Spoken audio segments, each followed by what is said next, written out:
Weh, ni kau pakai tapi untuk cover daripada matahari. Payung. Bukan. Sunglass. Okey, betul. You bawa ke mana-mana saja tadi. Selimut. Bukan. Botol air. Yes. Kalau kita nak tengok sunset ke apa, kita selalu bawa apa? Kamera. Bukan. Sunshade. Bukan. Sabar. Macam mana cakap? Kalau nak tengok macam view, kita nak hili-hili tepi pantai. Tikar. Bukan. Cruise healing. Okey, boleh. You memerlukan benda ni tadi. Makanan. Masa kelas. Kita dua ada phone tapi dia tak ada. Bateri. Bukan. Kita dua ada phone tapi dia tak ada. Dia memerlukan benda tu.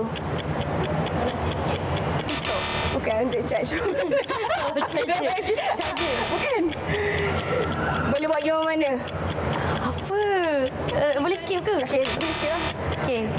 Masa sekolah kita tulis dalam buku apa? Buku nota. Salah. Lagi satu nama dia. Buku tulis. Boleh ke? Boleh lah. Boleh. Apa benda ni?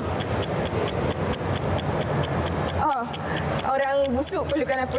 Perfume. Bukan. Sabun. Ketiak dia apa? Deodorant. Yes. Mamak selalu guna ni untuk baling kat kau. Mama selalu baling kat aku tepung.